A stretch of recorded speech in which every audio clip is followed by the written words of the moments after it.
Hi, everyone. Welcome back to the Nuance Needed podcast. I'm Amanda White. And this is Sam Dalton. And this episode is going to be a deep dive into my trauma around being a caregiver, but not just my trauma, but we're talking about the experience of caregiving. That's a topic that a lot of people have asked us about. So the first half of the episode is me sharing kind of my personal experience with it and kind of giving an insight into my brother, his situation, the things that I need to do to help care for him. And then the second half is kind of going into caregiving as a whole and how it can impact us, how it can hurt us, uplift us, empower us, be a good thing, be a hard thing, all of it in between. So without further ado, here's the episode.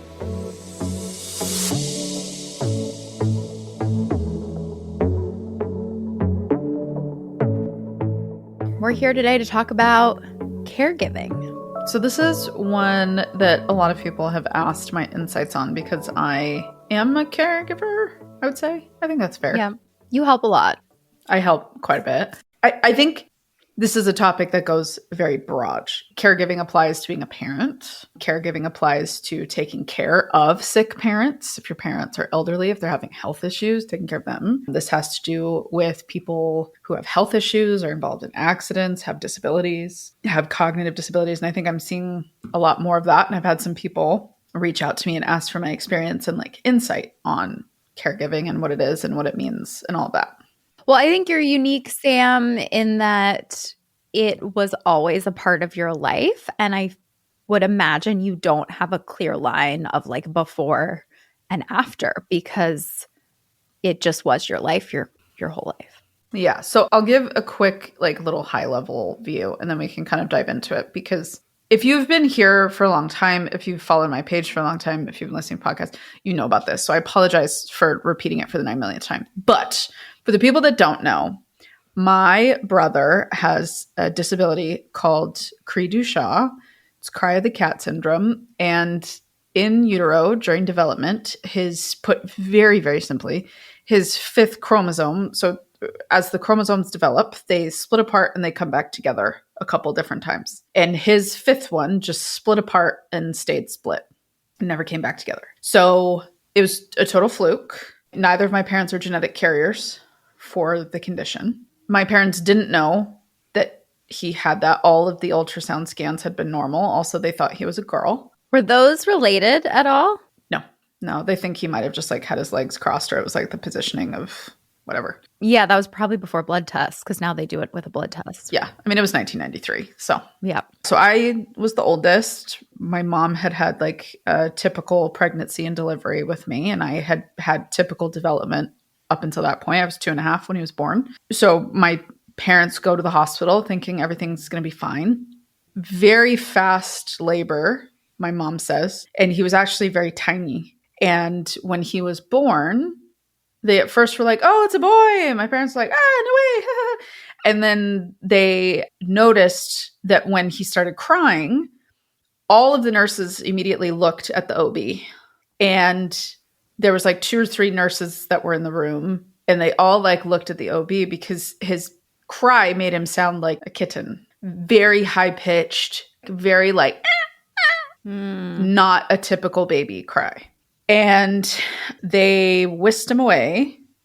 And my parents were like, what is happening? Because keep in mind, they'd had a typical experience with me. So they kind of knew or thought they knew like what they were getting into. And so the OB came in and he was like, well, we think there might be a problem. And so they did a bunch of tests. And then 2 weeks later, they called my parents back in and said, he has this condition. My parents asked a bunch of questions and their basic refrain was, we don't know. We don't know. The average life expectancy at the time was 4 years old. And my parents were like, is he going to walk? They're like, maybe. Like, is he going to talk? We don't know. And they actually said that my parents didn't have to take him home. They said the majority of special needs babies were handed over to the state. I wonder if that was like the statistics are still like that or if that was also the 90s. I don't know if it was that. I mean, it was still, it was almost early enough to be like still the 80s in some ways. So it was wild. And my parents were like, well, no, like we're taking our son home. So we were living in Phoenix, Arizona at the time. And my dad is from Calgary, Alberta, and his parents, who were both still living, still lived up there. Their children's hospital up there actually had some of the best early childhood disability care. We moved up there for a couple of years to kind of get settled. And I've actually never asked my parents, like, beyond that why they moved up there. I kind of wonder if it was for some support too, because I spent quite a lot of time with my grandparents then, which, like, obviously, yeah, but I'm just all of a sudden realizing now I've never asked the specifics regardless. So then he stopped meeting developmental milestones at about 3. Okay. So he is now 32 and he is 5'8" and he is very funny. And I think he is much smarter than he lets people think that he is. I think he can be a little bit manipulative, and that's okay. We still love him. But he can walk. He has a very unsteady gait. He can trip pretty easily. He can't really run. Like, even when he tries to run, it's kind of a shuffle. He has decent dexterity, but he wouldn't be, like, he can't hold like a fork or spoon or a knife. So his lunch is usually like a finger food. 9 times out of 10, it is some sort of chicken nugget tender fry combo that he gets for lunch. And we force grapes and cucumbers in him to try to, like, balance out the hell. Give him some nutrients. He has very low sensory tolerance. So we can't talk super loud when we're together as a family. We have to keep it kind of like toned down, or he'll get like really antsy.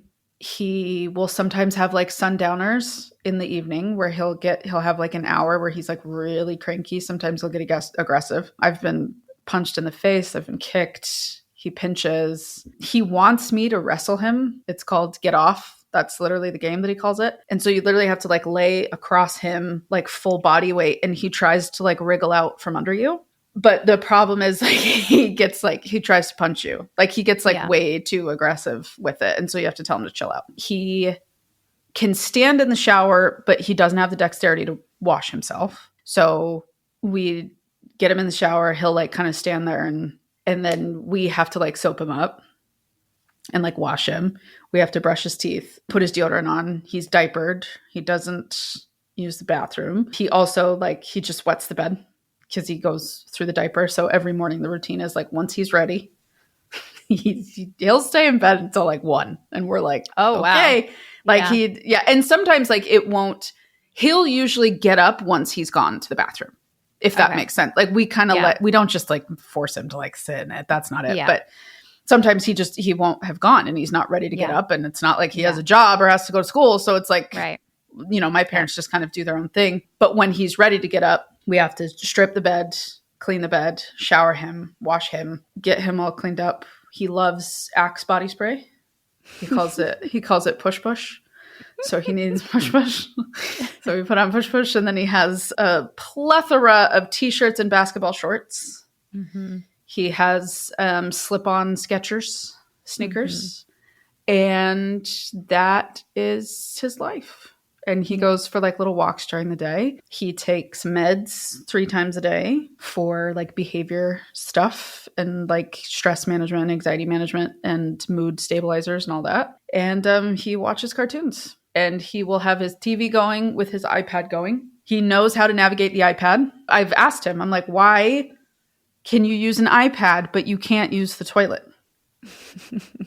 And he just ignores me. He doesn't even look at me. He just keeps scrolling on the iPad. I paint that picture to say, like, when we go home, it is all hands on deck. He will yell in the night. And sometimes that's because like he's kicked off his blanket. Or sometimes even it'll just be that his feet are sticking out of his blanket. And he'll yell and be like, fix it the blanket! Fix it the blanket! And so when Kendra, my sister, and I go home, we try to get up so that my parents can have a break. Some nights he'll sleep through the night. And then other times he'll yell like 5 or 6 times. But we've also learned like the routines during the day that will like tire him out. He needs at minimum like 1 to, if not 2 walks. He needs a couple of outings, which is basically driving him through the drive-thru. He used to like walking around stores and things, but he doesn't want to do that anymore. And so, yeah, he just we live to serve him. Mm-hmm. And it's been hard. Yeah. I think it's shaped your life in probably every aspect. But where do you want to start with how it's shaped your life? It's shaped everything about who I am. There's no part of me that has not been touched by him because it was so foundational to what was happening when I was growing up. I'm very lucky in that I've had a mom and a dad who have gone and done their work. And so we're able to talk about it like very openly. Was that the case growing up, or was there a period of time where you couldn't? It was not that you couldn't, but we kind of had the like pick yourself up by the bootstraps. This is what it is, so you have to do it attitude. I kind of got that pressure the worst. And I think Kendra would agree with that. Kendra has had a lot of responsibility with him, but in like childhood age, there were a lot of expectations on me and I had a lot of anxiety and I was really stressed about things. And like, I wouldn't do certain social things because I felt like I needed to be home. And I didn't realize that's what that tension was until I got older and started processing it. But there were times where like I would want to stay like after school to do something. And I would get like really anxious during the day, like thinking about not being home right away. And I would just like get on the bus and like go home. And this was never my parents telling me that I had to be home or like that was never ever the case. Yeah. But it was all like unspoken. Like as the oldest daughter and the oldest child who in a lot of ways became parentified very quickly, I had this perspective of like, oh, like I gotta be home. Gotta be home for the kids. You know, like that was what happened. And so, or even like when I would have friends over, the way he would behave, like I had this deep knowing that my house was not a fun house because of him. And my dad traveled a lot for work at the time. And so that added to the complexity of it. Like my mom was managing all of this alone. And I was like trying to help. And Kendra was, I mean, there's a 6-year age gap between Kendra and I. So even when I was like 12, Kendra was 6. No 6-year-old should have like that much responsibility. But he would pull our hair. He would beat us up. He would be very demanding. He would have these meltdowns and we would have to navigate it. And like, just like the tension and the stress. And we stopped going to the store with him. Like it would have to be like someone had to stay home with him while others went to the store or went out because he like from a sensory level, like couldn't handle it. And I was so good at taking care of people. And I remember I just blended in with the adults. Like I just had this very like innate understanding of like struggle and like, yeah, you know, life's hard. And adults would like relate to me and they'd be like, I know. And I'd be like, it's crazy. Stress. And like I did at the time, I'm like, nobody thought that was weird. That like as a 35-year-old, you were relating wholeheartedly to a 13-year-old, and that I was relating to you. That I was like having these conversations of like, yeah, man, responsibility. It's hard to balance. And I know, and you and I have had this conversation a million ways to Sunday. I absolutely know that is the trauma of mine that pulled me to the caregiving field. Totally. I was so naturally good at it. And even like with my friends, like I knew how to hold space. I knew how to talk to them. I knew how to like tend to them. Mm-hmm. And it was the same way when I got out of school. I was in some very like codependent friendships for a while when I was in college. Also, like I came from a religion that was very like service oriented and all of that. And so it really, it messed me up. And there was a long period of time, and this, I've talked about this in the hospital episode as well, but there was a crossover in the hospital where I was so resentful of myself. I hated myself for choosing the career that I chose and realizing like how many other things I was good at, how many other interests I had, how smart I like really actually was. But then also this recognition that my parents did not have the space and the time to invest in me in the way they could have if Alex had been normal. And that it was just everybody in that time period was in survival mode, trying to get through and figure it out. And I had a lot of resentment towards my dad for a long time because I felt like he got to escape it because he got to go away. And then he would come home and I would have to babysit Alex so that him and my mom could go out and do things. And I just very much felt like it got put on me. It's a lot, Sam. It's a lot. And I've carried that responsibility for a very, very long time. And in the early 2010s is when we all individually as a family kind of started thinking of things differently. And there were some things that happened, some changes that happened, that we all kind of went to our separate corners and went to therapy and kind of started to figure things out. And now my parents have been very generous in other ways to compensate for some of those sacrifices, because I still make them. Yeah. No, you still go home a lot. Yeah, I go home, I help out, I go so that they can go places. When my dad was going in the throes of his cancer, I was home for basically 6 weeks, and I was balancing working full time while taking care of Alex, while helping with my dad. My life has been very difficult in a lot of ways and has been very different compared to most people. And I think I am prone to I have A, B, C, D, E, F, G. So that means like I can't have that over here. And I spent a lot of years saying like, well, he can't help it. He can't control it. And it was very powerful for me when I was able to realize like I could hate him from time to time. Like I could be resentful of him. I could be bitter towards him. I could be angry at the way he impacted my life, the things that his condition stole from my childhood and the opportunities that I didn't get to have. Like I did not have a normal childhood. And I think one of the questions that really struck me one time was someone said, oh, your childhood wasn't that bad. Would you have wanted your child to have your childhood? Mm-hmm. And I was like, that was a rude fucking question. Because no, like I wouldn't. And I think it's a concern I have to think about having kids, but I can't, like, there's nothing you can do to control that. But it's in the back of your mind of like, oh my God, like what would I do? Yeah. And my sister and I are both, she's almost 30. She's 29 and a half. I'm 34. I turned 35 in 4 weeks. And we sometimes talk to each other about like, do you want kids? Do you want kids? Yeah. And the thing that we realized is like, we had a kid. Mm-hmm. I raised a kid, but the only difference is I didn't get the benefit of like seeing them grow. Like it's just been the same. I've done diapers and baths and feeding and caring and managing tantrums. And like, I have done that my whole life. We both kind of have the recognition, and our parents understand it too, of like, I'm not rushing to have an infant, because I've lived that life, and I've had to be very cautious in sitting with like, well, is that my trauma talking, or is that my real feeling? And I think sorting through that, I've realized like, no, I think some of that is my trauma. I'm someone that I would like the chance to be a mom. I would like to have a baby or two. Yet I'm also not like panicked for it to happen, if that makes sense. Mm-hmm. But that took like some hashing through as well. It's such a big question when people say like, how did this shape your life? Because it's shaped everything.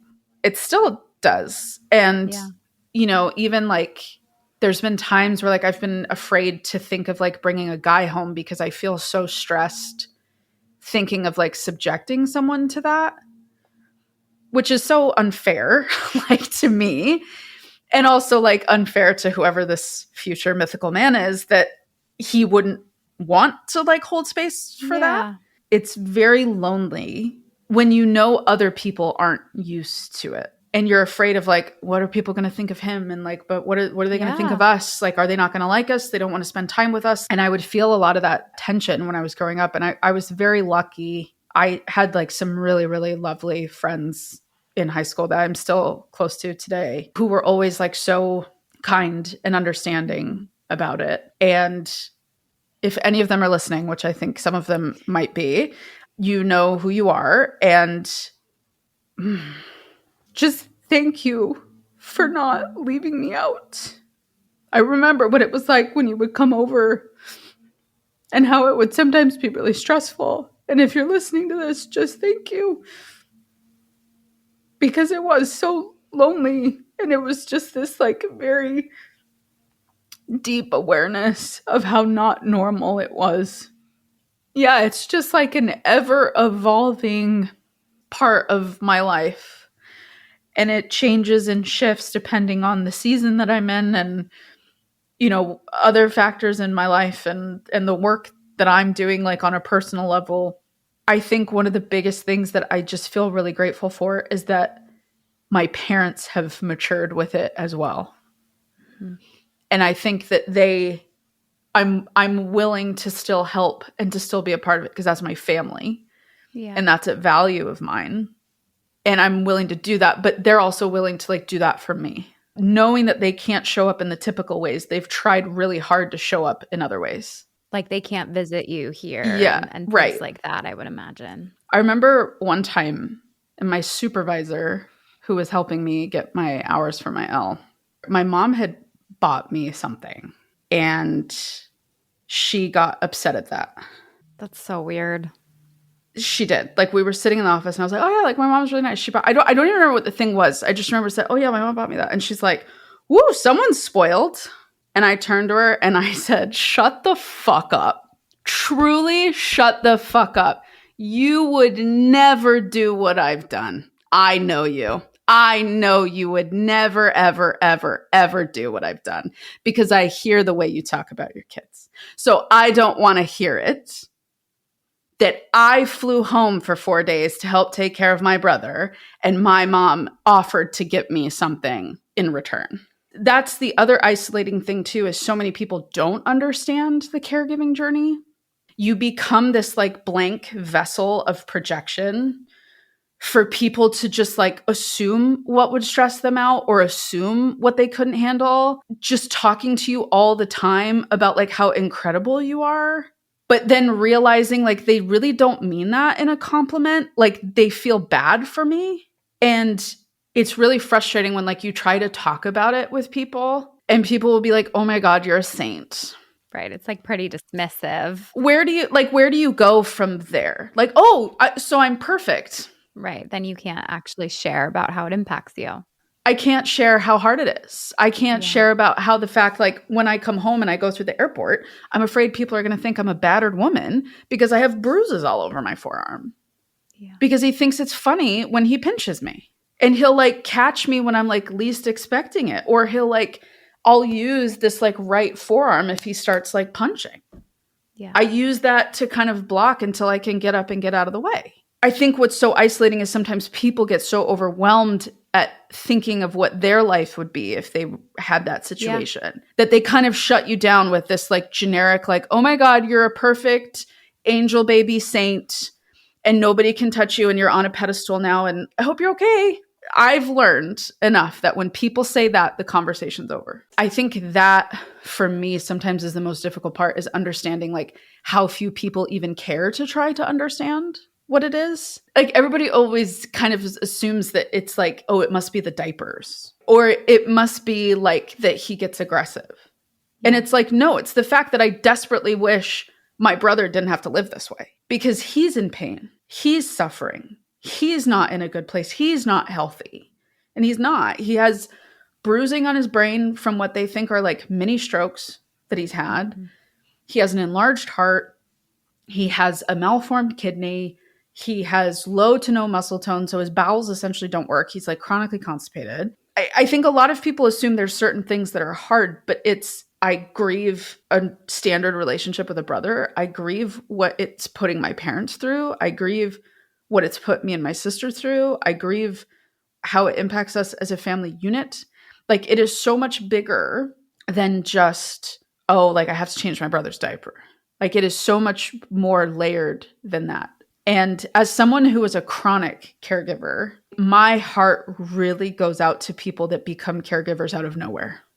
Whether it's because your family member goes through an accident and their abilities change, whether it's because your parent suddenly gets sick or your parent develops dementia or Alzheimer's or ALS or MLS or one of these horrific diseases, or something happens to your child and they're sick. Like the overnight switch, I can't fathom to go from having to not do that at all to having to do that all the time. But the principles are still the same, whether it's like acute or it's chronic. It's absolutely exhausting and overwhelming, and it challenges you and it pushes you to the edge. It is a very, very like challenging reality. I would love to share with you my Practice Therapy for Women Center. We are based in the Philly area. We have 4 office locations there, but we also have licensed therapists in 42 states across the country. So if you've been searching for a therapist and haven't found the right fit, I would love you to check out our website, therapyforwomencenter.com. I think it's so interesting too, Sam, because I think just like the whole way we talk about caregiving, we talk about it like it's like a dirty word kind of, and like it's not dignified, and we look down on people a lot of times. I mean, like if you're talking about nurses or people who do caregiving, into like physical caregiving for work. And I think it's so interesting. I don't know if you've heard of, her name is Elisa Strauss, I believe, and she wrote a book called When You Care, and it's the unexpected magic of caring for others. And it's very interesting, her work, about how she kind of talks about how we look down on caregiving because it's tied to women's work, and we judge, right, any work that is stereotypically female as that. And it just reminded me a lot of what you were talking about with, even though this isn't exactly the same, I just think it's like such an interesting concept of how we put people on pedestals who do this caregiving work, as you were saying. And I feel the urge to do that sometimes when you talk Mm-hmm. about it, because Mm-hmm. in my current reality, right, struggling with one Right. child, Right. Yeah. I am like, this is embarrassing that I am struggling or whatever.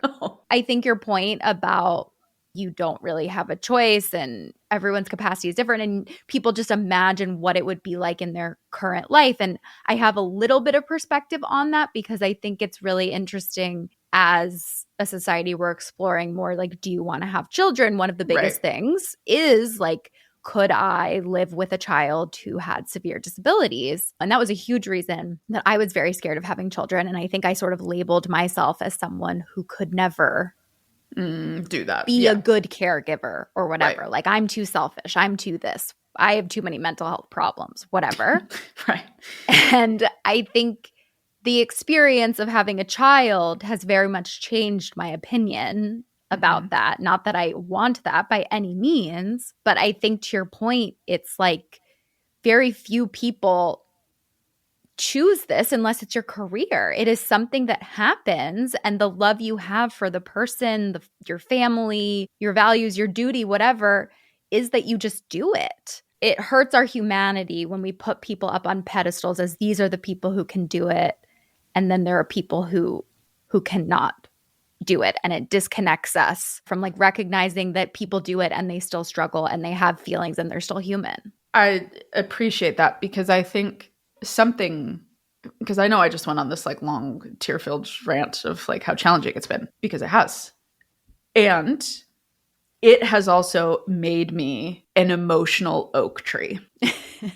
The thing that I feel very lucky for is I have realized that being hardwired for struggle, as all humans are in many ways, to allow that to be honed has given me so much capacity in other areas of my life, an understanding and perspective of like hard and challenge, and how you can step up to those things and how you can do things and push yourself to places that you didn't think was possible, but you can.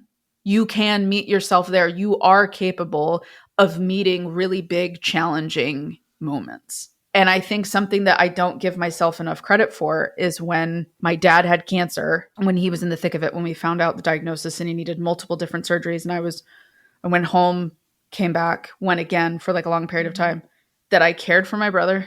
I was emotionally holding space for my mom. I was helping care for my dad, and I was a therapist full time. Yeah. And I just kind of look at some people and I go, I promise you can handle this. Mm-hmm. And I don't say that from a judgmental place. I say that from an empowering place. I feel very lucky that I've had something that's allowed me to kind of be like tested in the fire, and to be pushed and to be humbled, and to realize like it's not always about you, and that's okay. Sometimes it needs to be about you, absolutely, but it doesn't have to be as often as you think it does. And I think parenthood does something similar in that realization, if you're committed to doing it correctly. I think that sense of humility, that you can actually find like tremendous joy in caring for someone and nurturing someone. The funny little moments that you share and little like inside jokes. I can get that kid laughing like you wouldn't believe. And it's the funniest thing. And he has this like kind of funny, he doesn't laugh like you or I, like he kind of does this like like this like choke accent. And Yeah. that's how you know he's like really finding it funny. To be someone that this vulnerable person trusts and feels safe with is a really, really beautiful thing. And I think special needs, I don't know what to say. I said that one time and someone yelled at me and said I'm not supposed to say special needs. If that's offensive to you, I'm sorry. It's the phrase I grew up using. If people with disabilities, people who are differently abled, I think they get dismissed because people are so intimidated by it. Because they haven't done it. Yeah, they haven't done it. They're terrified of doing their own thing. Like the amount of people in public, most people are like very nice, but some people would just get like really freaked out, like when they see my brother, like they don't know what to do. And it's really awkward. And I just think like if you are a caregiver, I hope that this is a conversation that is bringing you some peace of mind to say like all of this gets to be true. The goodness that I find in it, the gratitude that I have for it as an experience, while also acknowledging like how unfair it feels at times and how I wish a lot of things could have been different, not because I want to take away any of the pain, but because I just wish my family could have felt typical. Because we actually we really like each other. That's what's hard too, is like my family's actually really close and we can't go on vacation, the four of us, because someone has to stay with him.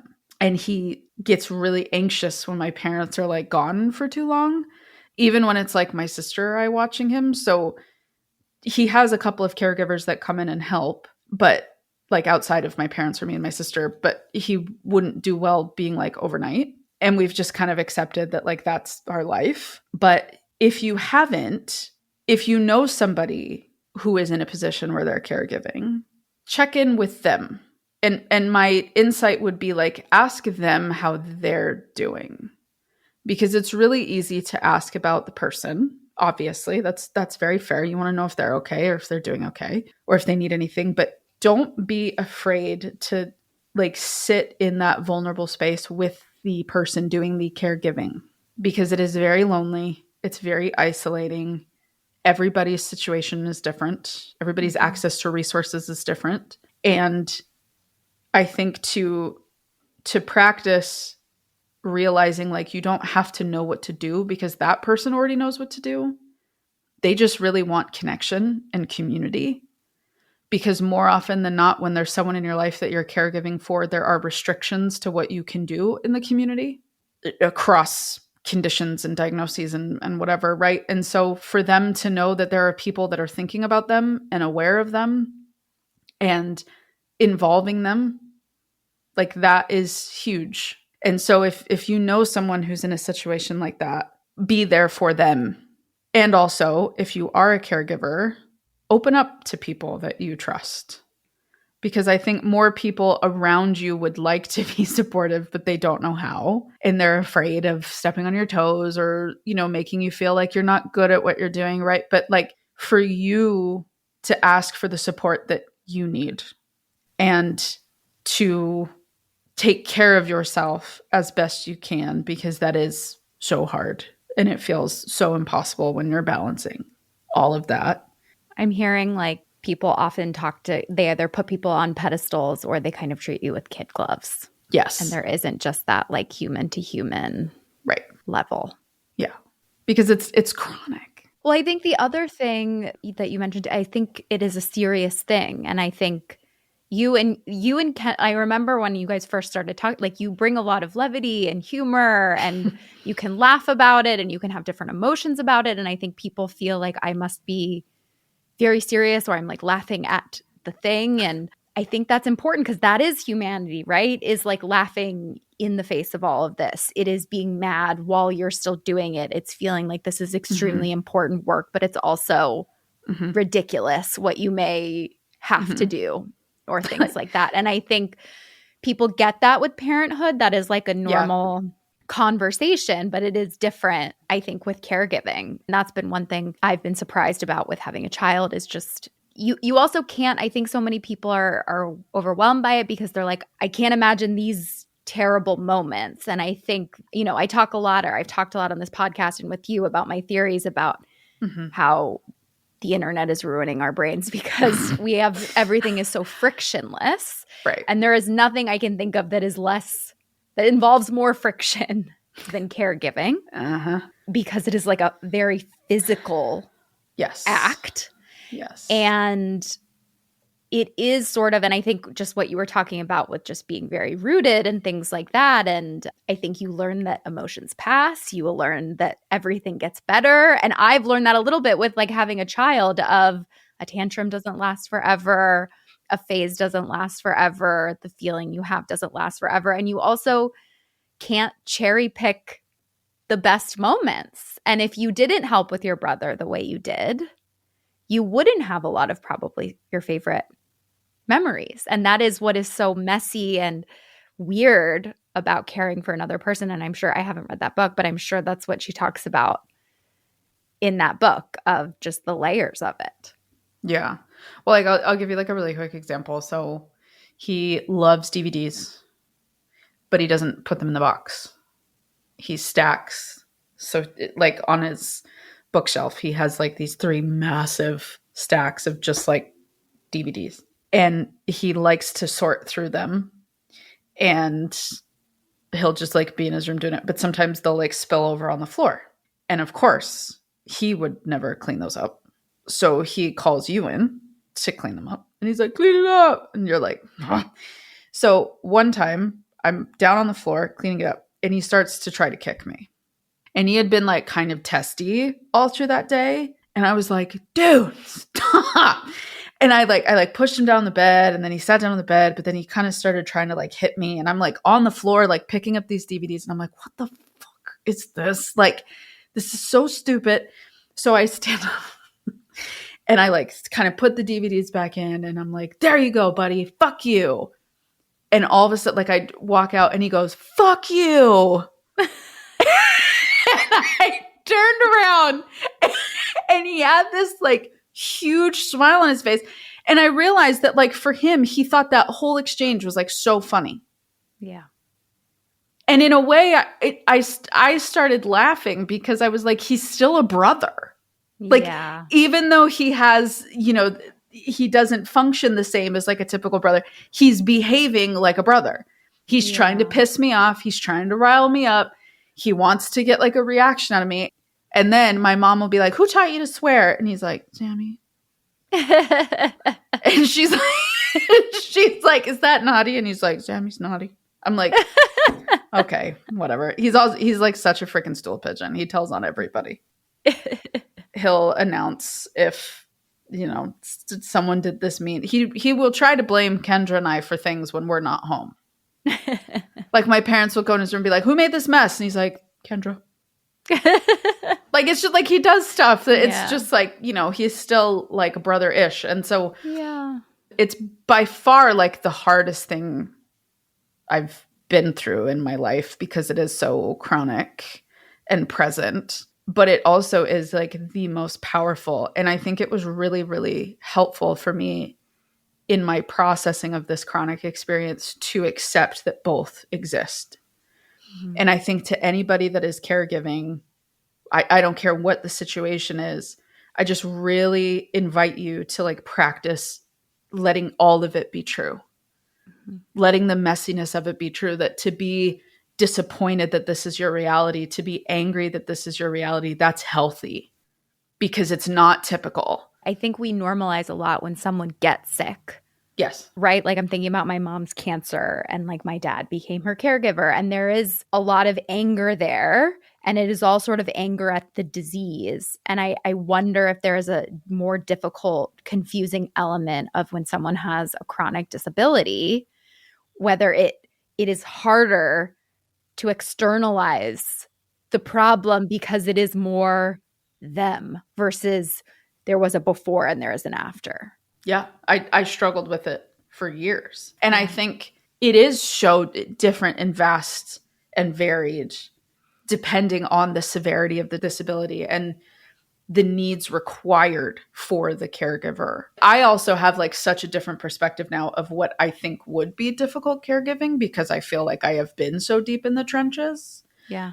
Like I really don't think a baby would feel that like earth shattering to me. Yeah. Probably not. It's very physically intense, but like simple in some ways. But like they're little and they don't Yeah. punch me. Well, Yeah, maybe they that's do. true. But like it's just the spectrum is just so vast. And however, the universality of it getting to be difficult for your situation is still true. And even if you have all of these other amazing things over here that maybe make it easier or more manageable, or it's not as hard as this, or it could be worse, or whatever, that doesn't take away from the challenge that you are facing. Mm-hmm. And all of the good can be there, and we can take solace in what is good and what works well. And if we have good resources and if we have everything that we need, while also being like, and it also sucks. Like it sucks that this is what we need to do and that we're being put through this and that this person who I love and care about is in this type of pain and trapped inside of a body that doesn't feel like it works all the way. And it all is true. And whatever your situation is, I would like invite you to practice letting yourself have that freedom to acknowledge like how vast the spectrum is and how it changes day to day, hour to hour, minute to minute sometimes, and that's okay. Well, I think this was a really powerful episode, Sam, and I think a lot of people are going to relate to it, and I think everyone will appreciate your vulnerability. Yeah, I hope so. It's hard because I spent a lot of time isolating myself, saying that like, oh, people don't this, people don't that, like, or don't want to hear it or whatever. But for me, being able to like speak truth to it, I hope that whatever you're going through in your life, even if you're not a caregiver, even if you're just going through something that feels really challenging and heavy and unfair, for you to know that like it all gets to be true. And that you are allowed to use this as an opportunity to tap into a part of yourself that you didn't know existed, and to see it as empowering that you're being asked to step up to the moment rather than a punishment, and that you get this opportunity to be really, really special. And that doesn't mean that everything happens for a reason. It just means that you can create meaning out of it. Yeah. And that me being able to do that really made it far more manageable for me to see it as an opportunity for me rather than like a curse. And I have some days where I feel like it's a curse. Don't get me wrong. When I start feeling really low, I try really hard to tap into letting that exist, letting that be real, while then letting myself sit in what I'm proud of about it. And it feels messy and it's a lot and it's weird. But whatever you're going through, I think to allow yourself to practice that can really buy you some mental space, if you will. Love it.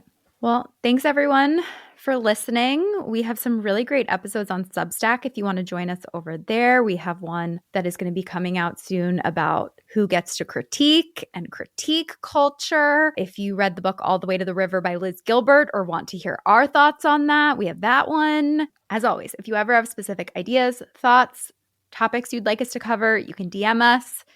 You can email us at podcast@therapyforwomencenter.com. Also, if you might have noticed, there were ads in this. Woo! We did it. People are like, no.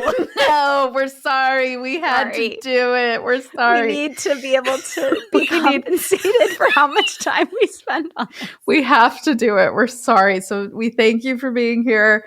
And if the ads didn't kill you too much, if you could rate, review, share, subscribe, anything that you can do to get the word out about the pod means the world to us. And that's all. We'll see you next week. Bye.